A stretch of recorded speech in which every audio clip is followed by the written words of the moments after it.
Jeigu man kas nors anksčiau pasakydavo, kad tai yra knyga, kuri pakeitė mano gyvenimą ir aš galvodavau, nu laba diena, knygos nekeičia gyvenimo, gyvenimus keičia patys žmonės. Tai žinokit, šiandien mano rankose yra knyga, kuri pakeitė mano gyvenimą. Tai istorija mano su knyga yra tokia, jinai aišku yra susijusi su Indija, bet kai buvau Amos ašrame, man draugė pasiūlė, parekomendavo paskaityti jos biografiją. Ir aš iš karto pasakiau, ne, neskaitysiu, nenoriu susidaryti vaizdo per protą, per žinias, noriu eiti per jausmą, noriu pati susikurti savo ryšį nepriklausomai nuo to, ką aš išgirsiu ar perskaičius knygą. Na ir esmė tokia, kad paėmiau ir nusipirkau tą knygą. Kai aš skaitau ir nuo pirmo puslapio man toksai, o wow, ta prasme, taigi aš skaitau čia ne apie kažkokią mitinę būtybę, ne apie kažkokį, nežinau, dvasinį vadovą ar guru, kuris gyveno prieš kelius tūkstančius metų.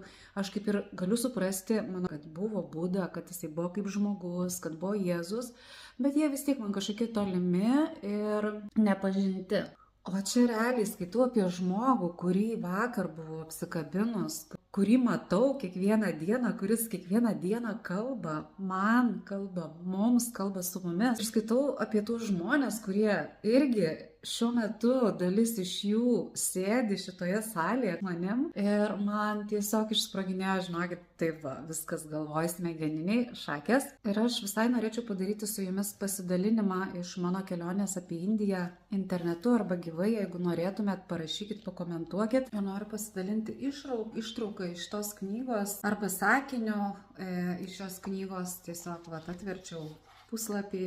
Viskas, ko tau reikia, ateis neprašytai ir visada atiduok dalį, ko gauni labdariu. Tai šitas etapas dabar mano apie tai ir yra. Ir tai yra knyga, kuria ne tik per jos biografiją palietė mane ir kiekvieną kartą atėjus į salę aš tiesiog nebegalėjau nustoti verkti. Ir kai skaičiau, aš suprantu, kad skaitau, kad tai yra labai tikra, nors dalykai labai mistiški ir protai sunkiai suvokiami. Ir taip pat ne tik biografija, bet ir kiekvienas parašytas sakinys šitoje knygoje atrodo buvo skirtas man. Turiu vieną knygą, kurią parvežiau paskaityti jums. Jeigu norit paskaityti, tai galit parašyti ir prasiūsim.